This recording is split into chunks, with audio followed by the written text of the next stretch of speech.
go and listen to folks in all 29 counties that make up our congressional district. Yesterday I was in Fort Smith and Paris and Boonville and Waldron and Mena. And today we've been to Hamburg and to Crossit. We go and listen to folks in all 29 counties that make up our congressional district. Yesterday I was in Fort Smith and Paris and Boonville and Waldron and Mena. And today we've been to Hamburg and to Crossit and El Dorado, and now we're here in Magnolia. And tomorrow I'll be in Stamps and Texarkana. And the reason I do this is, I think it's one thing to have title representative, but it's another thing to really be one. If you're really going to represent folks, I think it's important to get out of Maumee and to listen to them and take their issues and concerns back to our nation's capital. Now, I know not everybody is able to attend these. Some can't get off work. Some are shut in. Some have young children at home. So we also host monthly telephone town hall meetings, and a lot of y'all have participated in those in the past. We do one each month. You can go to my website, which is on the pin, and look at the schedule of when the next telephone town hall meeting will be. We typically do those when I'm in our nation's capital for votes, and it's a way for me to also stay in touch while I'm required to be in Washington voting on your behalf. As most of you know, back in July, I announced that I will not be seeking another term in the U.S. House of Representatives. And it was a very difficult decision for me because I love this job and I love the people that I represent. And the folks have been very good to me, and I've done my best to be good to all of you. Last year was, I'm a conservative Democrat, but I still got a D by my name.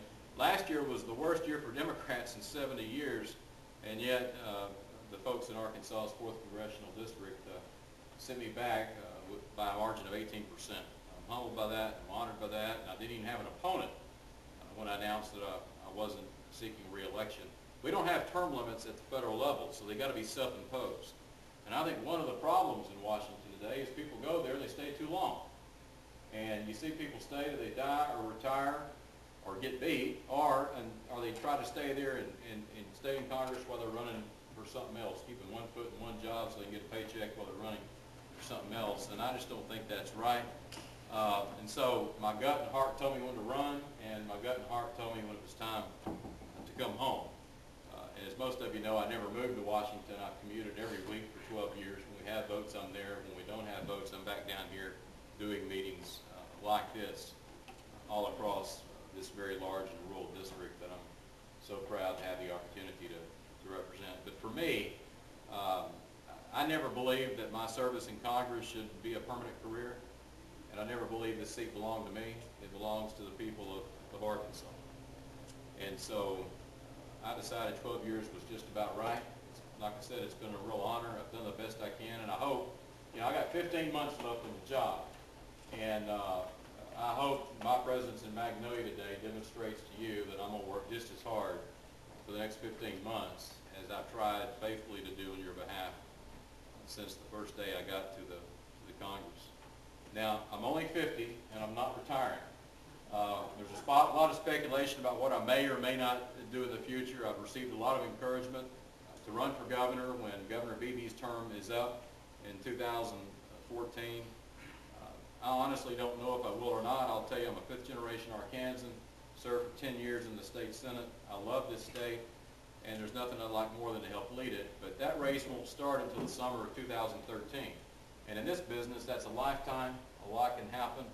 But it's something that I'm certainly considering and praying about and visiting with a lot of people about. But I knew this: if I ran for re-election, I felt like I'd be closing the door on a potential run for governor, because one thing we know is while that race won't start until June of 2013, had I run for re-election, 6 months into my next term is when the governor's race would start. And I just didn't think it was right to ask folks to send me back for another term and then 6 months into a 24-month term basically start running for something else. I know that's traditionally how politicians do it, but I just couldn't live with myself doing it that way, and so I'm going to come home, and sometime in 2013 I'll make a decision on whether to run for governor or not. What I'm planning on focusing on over the next 15 months is cutting spending, reducing our debt and deficit, getting the economy out of the tank, getting our economy back on track, and working to put people in this country back to work again, and trying to give this country an energy policy. That's going to be my focus over the next 15 months. So it's been a real honor and privilege to serve you. Said I got 15 months left. I'm not gone yet.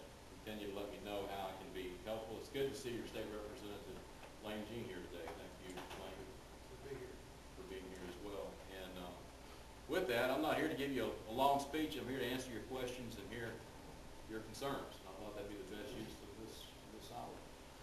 On any topic, any issue that, or if there's any email or internet rumor I need to dispel, I'm here to do that as well. I heard you had 9,000 people call in on the telephone town hall meeting. What was the main concern, I guess? The economy and jobs. The economy and jobs. Yeah, it keeps us up at night too. And if you're old, senior citizens and Social Security. Yes, ma'am. Yeah. Let me tell you, don't let anyone scare you on all this Social Security business.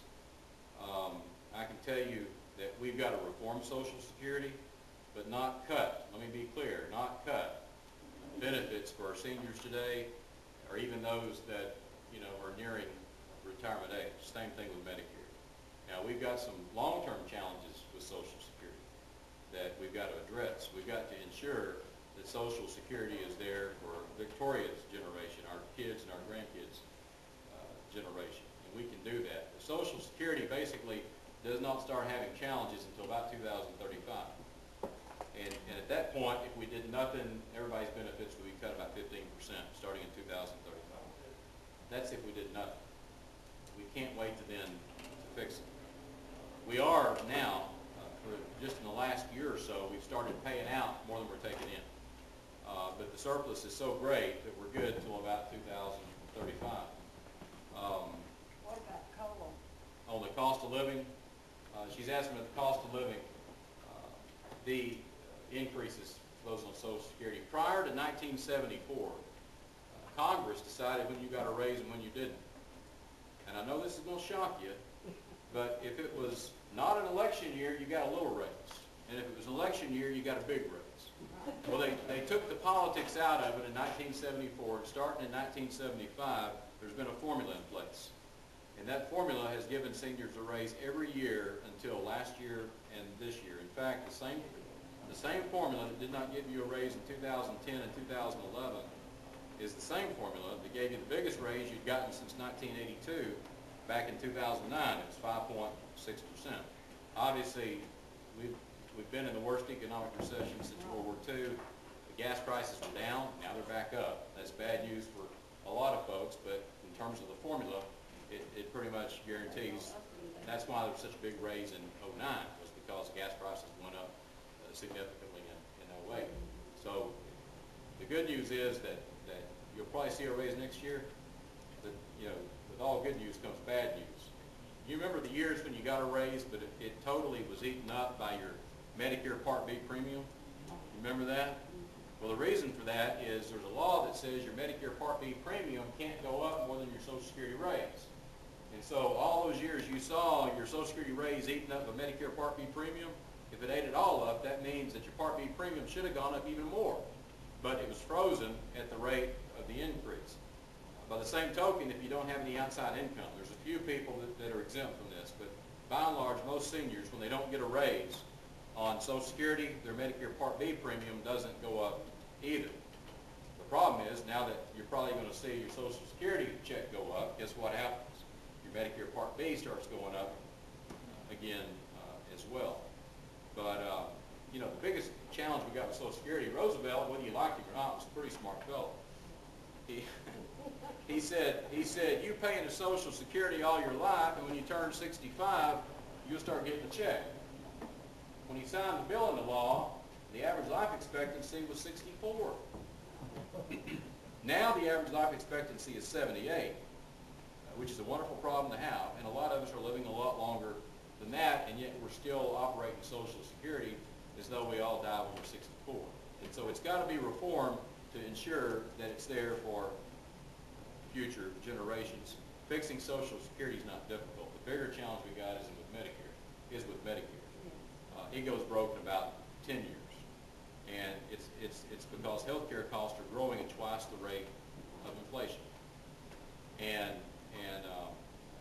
you know, look, I voted against that healthcare bill in 2009, 2010. It's one of 3 Democrats to vote to repeal it in 2011. But I always made it clear we need healthcare reform. We just need common sense healthcare reform. That bill was too big, too costly, it just wasn't right for Arkansas. But I'm telling you, if we do nothing, no one in this room, you can write it down, no one in this room will have healthcare in 10 years if we do nothing. City governments, county governments, state governments are struggling with the cost of healthcare. Our state's always run a surplus. If we don't reform Medicaid in this state, we may not have surplus, I believe, as early as 2012. That's next year. And the same thing's happening to businesses. Those of you that still working here that aren't retired, you know what I'm talking about. Your employer has shifted more of the cost of the premium, the co-payments to you, the employee. And the same thing's happened to the federal government. During that health care debate, everybody got worked up saying they didn't want federal run health care, federal government running their health care, and I don't either, by the way. But the fact is, half the people already got it. It's called Medicare, Medicaid, Veterans Health Care, and federal employee health care, and it's breaking our federal government just like it is everything else. And some of this can be controlled, some of the costs can be controlled in health care, some can't. I recently had a meeting with the CEO of United Healthcare. It's the second biggest insurance company in America. I don't know, they insure like a third of the people in America. They're huge. And I'll never forget something he told me. He says, and they've got this stuff figured out, and he said, we can, the insurance company, we can control 51% of the cost that goes out of here. The checks we write. He said, do you know who controls the other 49%? Anybody will take a guess? We do. Each of us. 49% of the cost of our health care is based on the choices we make. And the government can't regulate those choices. The government can't tell you how to live. They shouldn't tell you how to live. Your employer can't tell you how to live.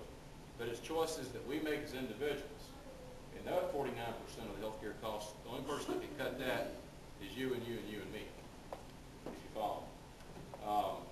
And by the way, those that, I thought it was interesting because they actually, I thought those who smoke would make health care costs go up, but they look at your whole life prior to getting Medicare, and actually, for them, they spend less money on a tobacco smoker than they do someone that doesn't smoke because they don't live as long. I thought that was an interesting statistic, but it's everything from our weight. I'm guilty. I'm trying.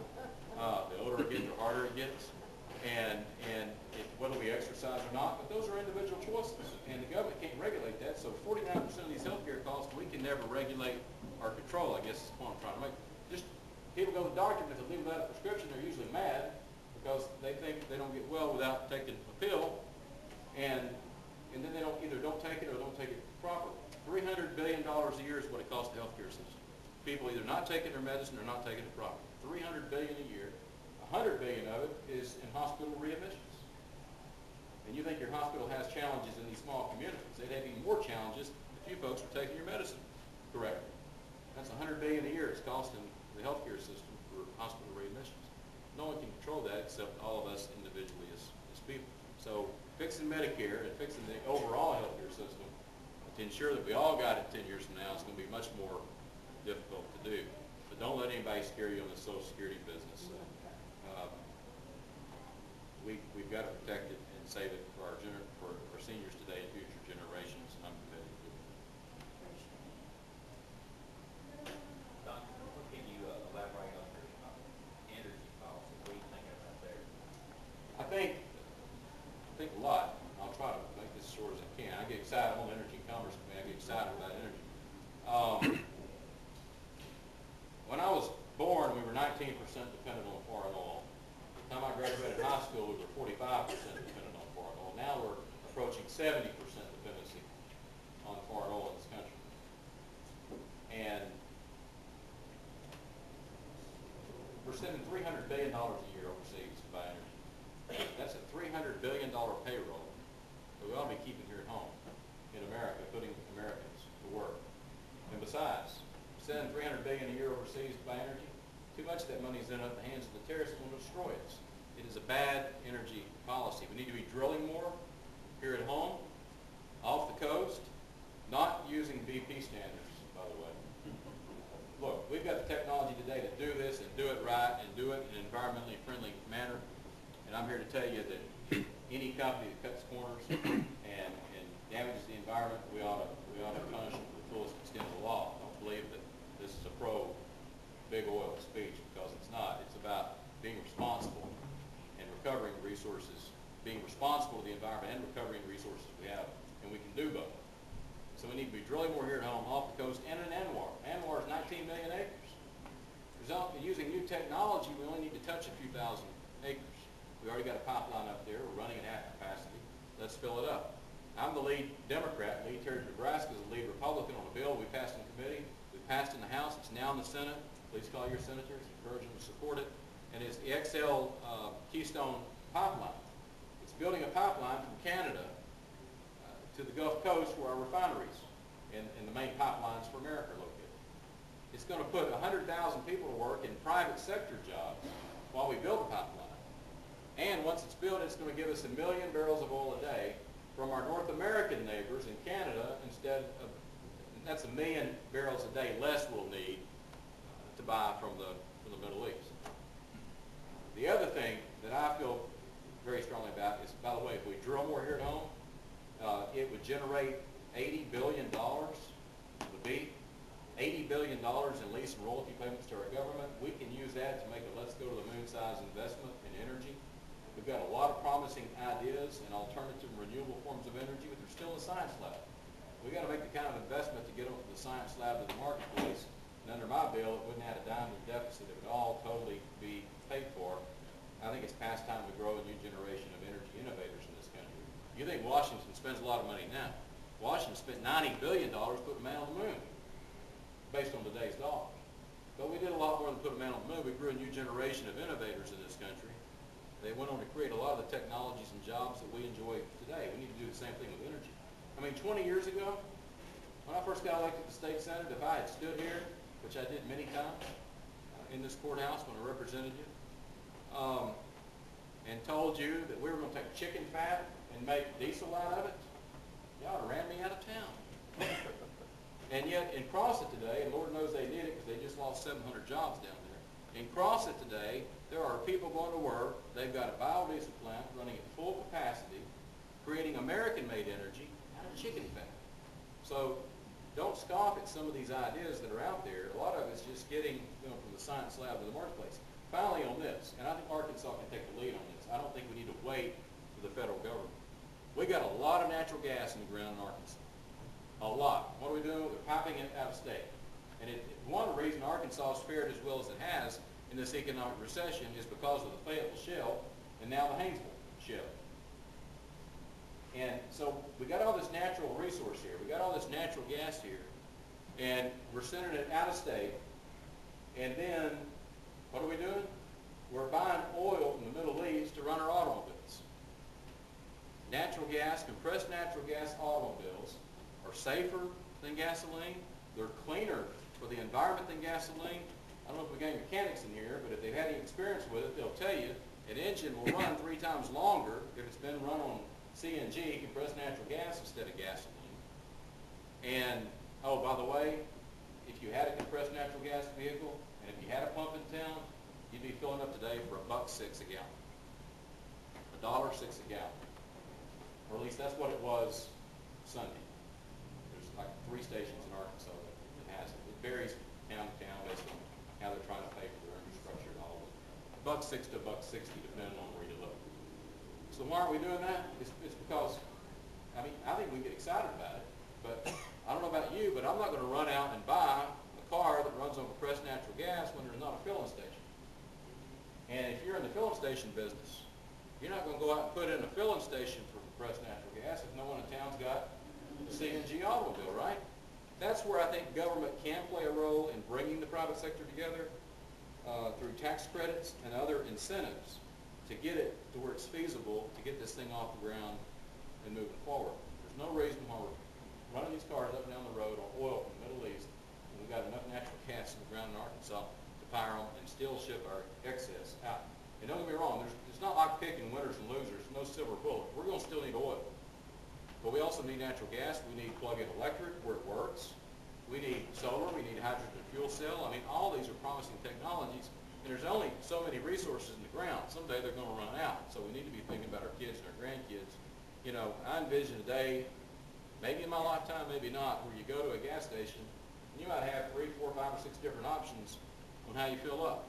And by the way, you can get automobiles converted that run on gasoline and compressed natural gas. So if you run that compressed natural gas, it switches over to gasoline, which might be the way to kind of phase in this. But I think the role the state can play, instead of waiting on the federal government, is to provide some incentives to folks to put in those pumps and provide incentives for those that will invest in CNG automobiles to get the ball rolling on this.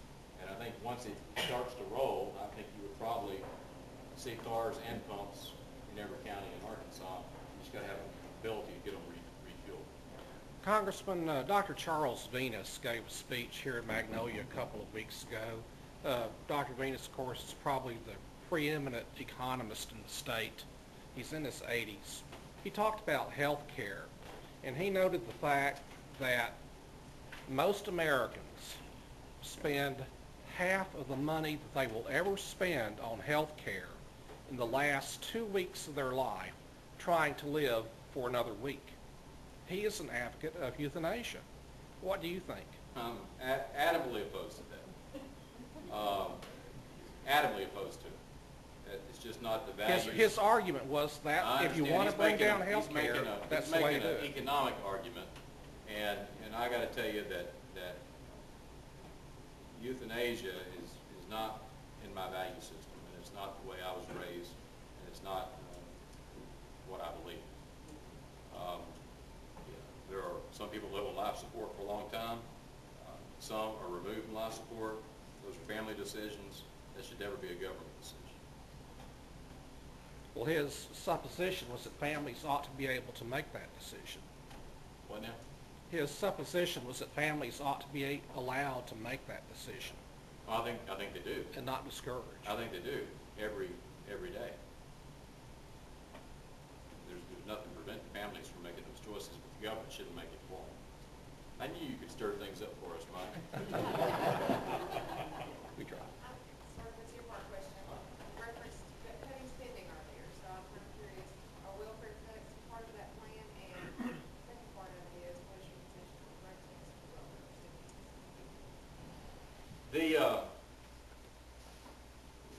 Basically, the only thing that's not on the table for cuts is Social Security and Medicare and probably and veterans benefits.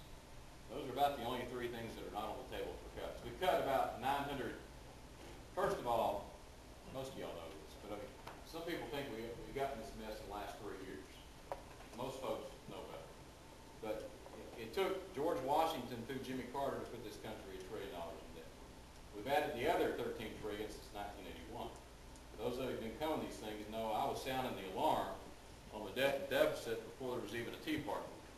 And I'm glad that everybody is starting to pay attention to it. I just wish we had started paying closer attention to it in 1981.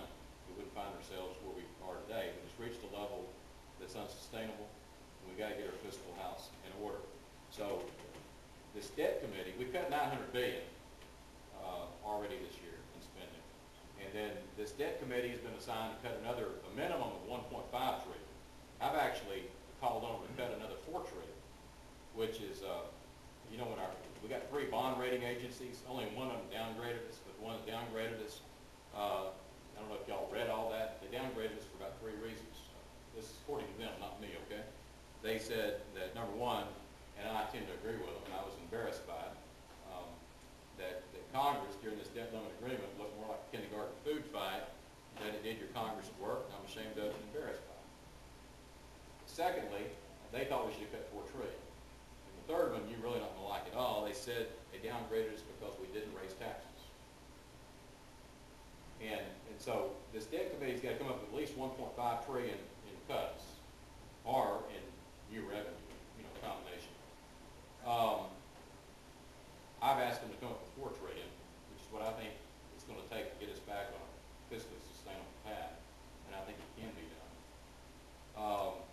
if they'll tackle things like reforming Social Security, Medicare, not cutting benefits for seniors. Let's not play those games. We're reforming them for future generations. And I'm talking about saving them. If we do nothing, we're not saving them. We're basically abolishing them, for the future. And if they don't achieve at least 1.5 trillion cuts, then there's a trigger, and it's 1.2 trillion across the board. So I don't know what that debt committee is going to recommend. They may recommend cuts to welfare. I don't know. And if they don't, then obviously welfare, like everything else, will be included with the exception of Social Security, Medicare, and veterans benefits. They'll be part of that 1.2 trillion in cuts across the board. And it depends on how you define welfare too. A big portion of our welfare dollars, welfare is basically, people refer to, I'm not sure what they're referring to when they say welfare. I think they're referring to Medicaid, which is health care for the poor, the disabled, and the elderly. I don't know, but I'm just telling you, a big chunk of our welfare dollars, our Medicaid dollars, go to take care of our elderly in the nursing home who have outlived what little they may have been able to accumulate and save all their life. Do I want to go to the nursing home and do a drug test on all the seniors out there? No. So, you know, if you're talking about people, you know, welfare reform was done in the 90s. That's one thing Clinton got done with the Republicans.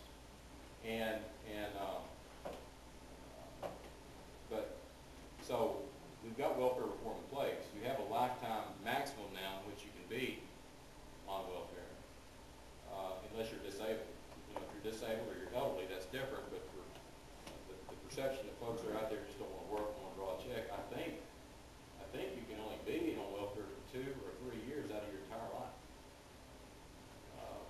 That's part of the welfare reform that was done nationally, and part of the welfare reform we passed in the state legislature back in the 90s, as I understand it. But a drug test, I mean, you know, we're subject to drug tests in the workplace. It would seem to me that if we're going to give folks government money, they should be subject to drug tests as well.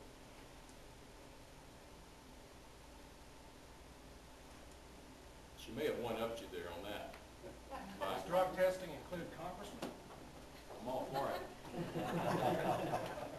Give me a bottle, I'll pee right now. Oh, back here, and then here. Yeah.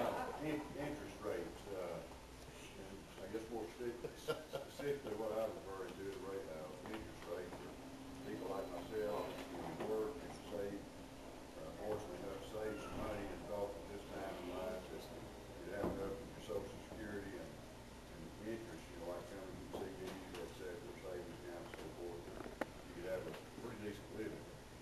And do you foresee anything in the next 5 years, 10 years to where people in that description might be able to make more? In fact, I read last Sunday's Democrat that not looking good at all.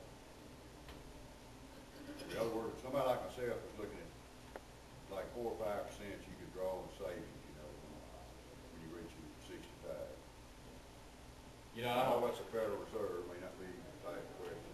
Yeah. I mean, I don't have a crystal ball, and if I could forecast the economic future, then I could go make a lot of money somewhere like that. But based on what economists tell us and testimony we've received, you know, we're probably looking at 2013, 2014, getting out of the situation we find ourselves in now and seeing the kind of recovery that we would like. Sometime 2013, 2015, I think things will settle out.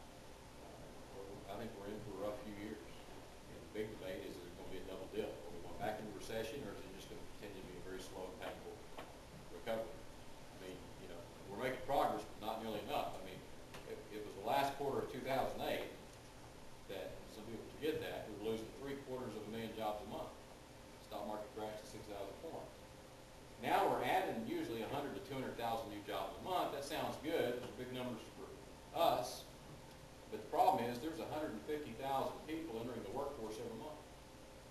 You know, either graduating from college or getting out of VOTEC school, or for whatever reason, leaving home. For whatever reason, there's 150,000 people a month joining the workforce. So we got to create 150,000 jobs a month in this country just to keep up with the demand. And that doesn't even touch the 15 million who are out of work today. Many of them, for the first time in their life, through no fault of their own. You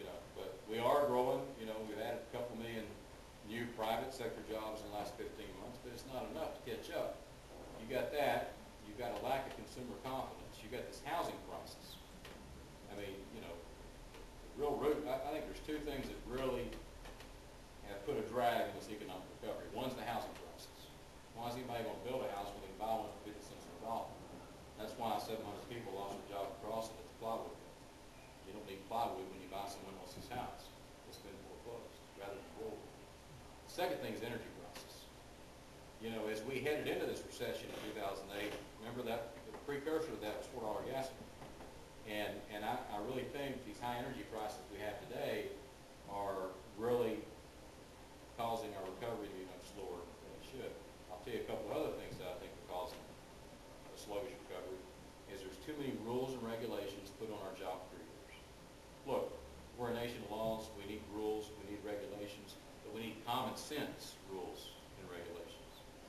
I mean, Lionel and El Dorado, I just talked to Steve Cousins today over there, they've spent several hundred millions of dollars, hundreds of millions of dollars, trying to stay EPA compliant, and every time they get through with one project, they get another rule put on.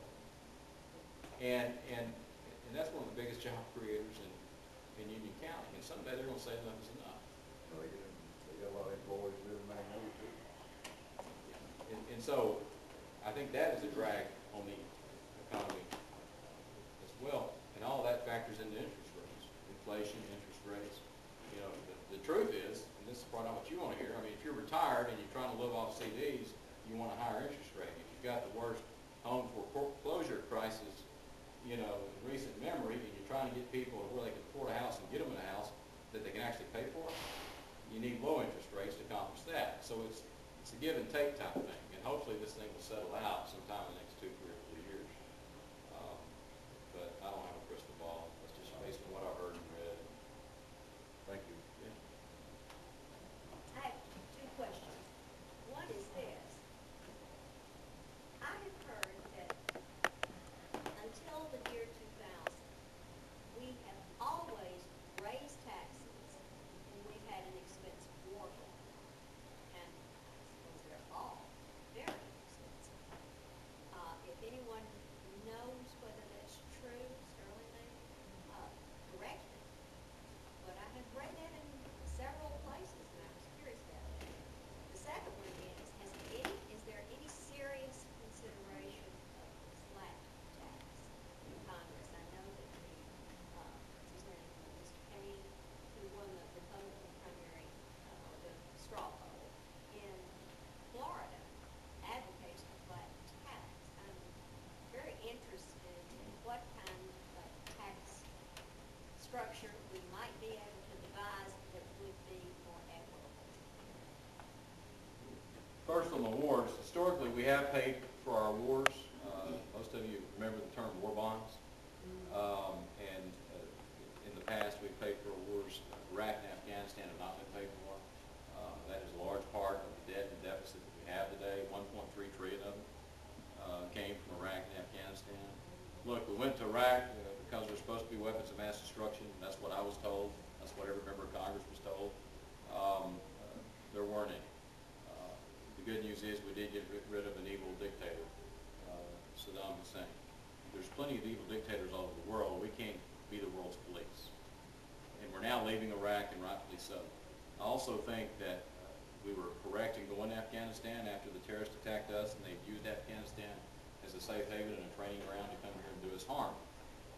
But as far as I'm concerned, that war should have ended with the killing of bin Laden. Al-Qaeda, for the most part, has been pushed out of Afghanistan. Now, where are they? Pakistan. And again, we can't be the world's police and chase them all over the world. Most of the violence you have in Afghanistan now is the Taliban. Well, those are folks that live there. It's a civil war and that we're involved in, to the tune of about $10 billion a month. And I think, bin Laden's dead, justice has been done, let's come home and do a better job of securing our borders here at home instead of chasing the bad guys all over the world. We can't afford to do that anymore. It's bankrupted our country. In terms of taxes, we need tax reform, and that's part of the equation. There's three things we got to do if we really want to get our fiscal house back in order where it needs to be. We need spending cuts. We need tax reform, and we got to grow the economy. and it's not picking one of the three. I know there, some want to say it can all be done with cuts. I think Republicans typically say it can be done with cuts. Democrats typically say it can be done tax increases, new revenue. The fact is, it's going to take all of those to get it done. And here's what I mean by that. If all we did this year is fund Social Security, Medicare, Medicaid, and defense, and paid interest on the debt, and just for grins, we can take the top 2% and put them back at what they were paying under Clinton. So you've got a little tax revenue there too. And abolish everything else. No Department of Education, which means SAU would be gone. No Department of Agriculture. No highways, no waterways, no Corps of Engineers, just let everything flood. The Corps of Engineers kept 1.1 million people from being evacuated and prevented $120 billion worth of damage in the Mississippi River because the levee system was not in place in the 1920s, was in place last year, or earlier this year during the floods, and it worked. We always hear about all the bad things government does. That's a good news story. You don't hear many good news stories. You always hear bad news stories, except from these two reporters, and then you hear good news too. Y'all are unique down here. But my point is, and then don't have air traffic controllers, just let the pilots kind of dodge each other up the clouds. And, I don't know, sell the Capitol to Donald Trump, I guess. I mean, literally abolish everything else, and if that's all you did, Social Security, Medicare, Medicaid, defense, paid interest on the debt, and raise the top 2% back to what they were paying under Clinton, it would still be almost $500 billion in the rich. Still be almost $500 billion in the rich. My point is, you can't cut your way out of it totally. You can't tax your way out of it. It's going to take tax reform. It's going to take spending cuts, and it's going to take economic growth, putting people in this country back to work so they're paying taxes like we do. On the tax area, we need tax reform. And here's what I mean by that. There's something wrong when some corporations are paying 35% in taxes and some are paying 0. There's nothing fair about that. When you've got, a multimillionaire paying less than 1% of taxes than middle-class families, in my opinion, there's something wrong with that. They ought at least be paying what middle-class families pay as a percent. The flat tax, Herman Cain's talked about the flat tax. He makes it sound good until you boil it down. Most folks in this room, federal taxes, after deductions, most people in this room, not all of them, but most people in this room, after deductions, aren't paying more than 18% today in federal income tax. I'm talking federal income tax after deductions. Some of you are. Not many. What Mr. Cain's proposing is a 9% income tax. So that's half what you're paying now, right? But also a 9% national sales tax. And most folks live on what they make and don't have a lot left at the end of the month to save, which means what? All their income will be subject to the 9% national sales tax. So you're still at 18%. But the code needs to be simplified. Look, I feel like I'm relatively educated, and I help write the laws. And like a lot of you, I have to take my shoebox once a year to a CPA to help me figure it out. And when I drop it off, it's like a crap shoot. I don't know if I'm getting money back or going to owe money. And I see some people not. I mean, we shouldn't have a system like that. We need tax relief, whatever you want to call it. SAU was here before. It was called Southern State College before the Department of Education ever come around. And also Warren Buffett lied. That was capital gains tax, not personal income tax. And you can't use that as a All right. as an argument. Okay. Being that we've got $4 trillion in debt in the past 2 years, where do you stand on the jobs bill? And being that I think it's a Democrat Party slush fund, and raising taxes on the rich and the class war that's generating in society. Yeah. Where do you stand on that? I take issue with one thing. I have never talked to a college president in Arkansas, and I've asked a lot of them this question. I'm not sure if Dr. Rankin ever had this conversation or not, but every college I've been to in Arkansas tells me that without student loans guaranteed by the government, and without Pell Grants, they would not be in business today. So you'd have to ask him if that's the truth here or not. I don't know. My guess is you probably got, if you still had a college today, your population would be, you'd have to look up the numbers based on the number that have Pell Grants, but you would probably lose at least 60% of your population, which means everybody else would be paying in their tuition for the other 60% that's now gone.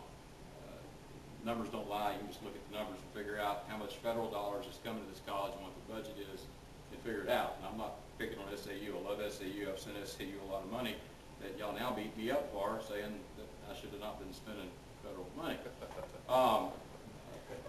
Including money from stimulus that went to SAU. And I was proud to help get it, because I tell you, the future of the state is education. The college degree is the new high school degree. And if we want to be competitive for the high-tech jobs that are in the future, and we want them to come to Arkansas, we've got to have an educated workforce ready to go to work. Governor Beebe's done a tremendous job. We have finally caught up with the national average on the number of young people going to college, but we're still lagging way behind on the number of graduating from college. And we've got to work on that if we want to get the high-skilled, good-paying jobs of the future to come to Arkansas. That's why SAU is so important, and that's why I'm a big believer in Pell Grants. I believe very strongly that if you help a young person who has grown up very poor be able to realize the American dream, that means what? They got a job like we do, and they're paying taxes like we do. And when they don't do that, too many times, they end up in prison, and who's paying for them then? I mean, that's just reality. But anyway, it'd be fun to look that up, but we can look it up. On jobs, you know, we hadn't got, I mean, the president showed up, Congress, and gave a nice speech. I'll tell you this, the problem, we're waiting to see the legislation. It hasn't been put in the bill form yet. We don't know what it's going to cost yet. He says it's going to be paid for. I want to know how it's going to be paid for. I can tell you that if I have to make a choice between sending someone an unemployment check or giving them a job building a bridge that y'all been needing built for a long time down here, I'd rather give them a check to build the bridge than give them a check to stay home. But we still got to pay for it. But just because we're in the worst economic recession since World War II, if we let our infrastructure go to pot, then we're not going to have the infrastructure in place to attract the private sector jobs in the future. So I'm waiting to see how to be paid for. I mean, the bottom line is this. He says he wants to create jobs. I'm for creating jobs. Isn't that what the first stimulus bill did? Most, Supposedly? well, the first stimulus bill, Except it went to Solyndra, and a lot of the 500. yeah, and a lot of it ended up at Southern Arkansas University, I'm proud to say. And I fought hard to make sure that it did. You want to talk about Solyndra, he's talking about this solar company. Let me tell you, and those weren't grants, those were loans with interest. Wasn't give me money. And was Solyndra a mistake? Absolutely. Is it being investigated? You bet it is. I've called for an investigation on it. That investigation's happening in my committee. Does that make all solar companies that are creating jobs in America bad? Absolutely not. Do you know why we have that loan program? It's because the Chinese were eating our lunch in the solar industry business. Why? Because the Chinese government is subsidizing the solar industry business in China, and we were losing out. And so, are we subsidizing it? No. Are we giving them loans? Yes. But the first stimulus, you know, a third of it, some people seem to have forgotten, wasn't spending, it was tax cuts. Maybe you turned down your $400. I don't know the answer to that. Only you do. But a third of it was not spending, it was tax cuts. And the rest of it, are there bad news stories in it? Absolutely. Are there some good news stories in it? There are. And I can tell you that most economists that don't carry a partisan label will tell you that we'd be in worse shape today than we are had we not done it. And I just think it's important to know that part of the stimulus money went to SAU, went to Magnolia Public Schools, and you know, and everybody in this county that works for a living got a $400 tax cut or $800 per family out of it. But look, we can't. The government can't fix what's wrong with the economy. The kind of things the government can do is we can try to reduce some of the rules and regulations that are smothering business and private creation. I'll give you another example of a rule. Steve knows a lot about this. Back in 2008, when the big banks, you know, went crazy, the big banks and Wall Street, stock market crashed to 6,000, losing 750,000 jobs a month. What did Congress do? We reformed Wall Street and the big banks, and we should have done it. The problem is they threw in the community banks. The community banks, the banks in Magnolia, didn't create this economic mess. And now small businesses, and by the way, half the jobs in Arkansas come from small businesses. The small businesses, because of those new rules and regulations put on your community banks, are having difficulty getting loans they need to grow their business, grow their inventory, and put more people in this community back to work. And so the government needs to get out of the way of job creation. but we can't let our infrastructure go to pot. But I'm just telling you this, that I'm not gonna support any jobs bill that's not totally paid for, period. I think, you know, the problem in this country today is we've got, I'll tell you who's running this country today, is the far left and the far right. And you can tell you what I mean by that. There are 435 members of Congress, so how many should be eligible to get beat every election? 435, right? It's less than 100. And it's happened over the years through gerrymandering, you know, when the redistricting occurs.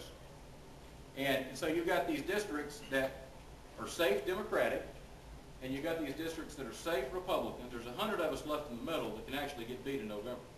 And we're actually still participating in a representational form of government. You know, I'm one of those that don't believe that I'm a Democrat. I don't believe every Democratic idea is good. I don't believe every Republican idea is bad. That's not rhetoric. Your Republicans up, for the Republicans here that have the Republican heroes up in Washington, look it up. They vote with their party 95, 99% of the time. The Democrats here that are Democrat all the time, and you got Democratic heroes up there, look them up. They vote with their party 95, 99% of the time. Folks, you don't need a brain to do that. They're acting like they're in the European Parliament rather than a representational form of government. You know, I'm a Democrat. I voted with Democrats 60% of the time. I voted with Republicans 40% of the time. I think, you know, in other words, that's not rhetoric. That's fact. And so I think that's the problem we got, is the country's being driven by the extremes of both parties. And that's not where the majority of the American people are. About 60% of the American people are somewhere between the far left and the far right. And they're really not getting a voice today, and that's why people are so fed up. I mean, we had members of Congress that refused to show up to hear the president speak to us about jobs. Look, there's a lot of things I didn't agree with George W. Bush on, but out of respect for the office, I showed up every time I sit there and I was respectful. And sometimes I voted with him. And I mean, I've just never seen the partisan atmosphere as bad as it is. It's time to call a timeout on the 2012 election and stop worrying about the next election and who's going to control what, and start putting this country before party.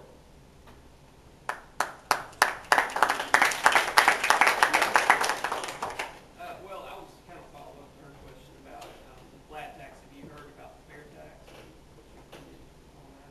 Yeah, I mean, I don't know a lot about it. I know there's folk, the flat tax, fair tax is national sales tax, Yeah, right? 23%. 23%. With a rebate. With what? A rebate. Every family gets a rebate so that people who are below the poverty level don't pay taxes. But as I understand, nothing's exempt, right? As far, now, well, just, it would be everything at the retail sales level. Right. Would be paid tax on. As I understand, it includes cars and homes, and so if you buy a $100,000 home, you'd add $23,000 on. Good, yeah. Yeah.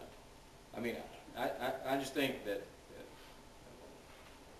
But you're not paying income tax or sales or market cap or Yeah. Yeah. estate tax, et cetera, et cetera. I'm for tax reform, but having a 23-cent national sales tax, at least for me, it's something I couldn't Well, it's revenue neutral. It support. doesn't add any. You think we got a housing crisis now? I mean, you tack on another 23%, all those foreclosed homes out there, I'm not sure you'd ever move them, because, you know, you'd have to have the discipline to save enough money to be able to make the payments when you buy something. Yeah. Kind of along her welfare question, we're paying people to have babies, and we've got generations of people that we're paying to have babies, and it's, you know, new generations, if that's what they do for a living. And is there any thought to trying to stop that? I mean, they're generally uneducated people that aren't contributing to the taxpayer base or anything, and it's a big problem. I never hear anybody discuss it. I'd have to look it up. There's some general guidelines at the federal level, but welfare basically is administered by the states, and you've got state welfare reform laws, and I haven't looked at that in a while. I'd have to look it up. But I believe there's a cap. Once you go on welfare, I don't believe that you get a raise if you have additional children. I'd have to look it up. Well, it's not necessarily welfare, but that's kind of what it turns into. It's Social Security or something like that. I'm not sure where the money comes from exactly, but, you know, we're paying people so much a month for a child if they're below a certain income. I don't know what it is now, but, you know, And there may be some truth to that, and I know that's what people think, and there may be some truth to it, but I know when I was in the state senate, you got something like $60 for every kid you had at home, and mine were in diapers at the time, and I thought, I'm spending more than $60 a month on diapers. Why would I have a baby for $60 a month? So maybe it's changed since then. I don't know, because that's done with the states. Blaine may know, or Bruce. I'd have to look it up. But I can tell you in Arkansas, no one's going to get rich having babies. But you know, do we need to continue to reform the system and cut out the waste, fraud, and abuse? You betcha. Obamacare, the support system, that thing being repealed, what's that happen It's there's several things that can happen. One is it's going to the Supreme Court, and the Supreme Court may rule that it's unconstitutional. They're not challenging the whole thing; they're challenging the individual mandate. But you get rid of the individual mandate, basically the rest of it would unravel too. They think it's probably going to be a 5-4 vote, but they're not sure which way.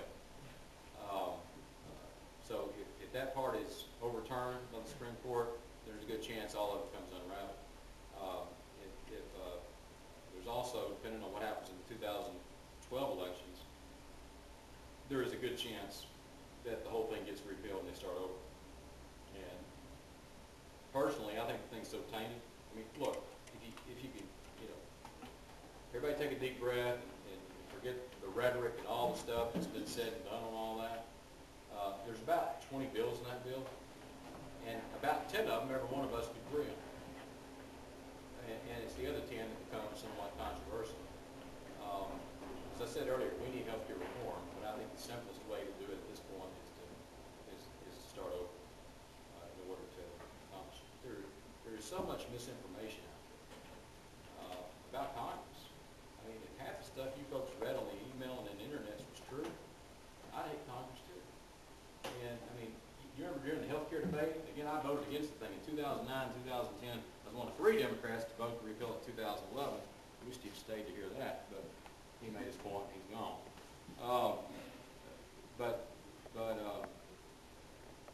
If you look at it, we got to do something. But that just, I thought it was too big, too costly. It cuts Medicare $500 billion. They're talking about cutting the growth of Medicare, not Medicare for you, but the growth.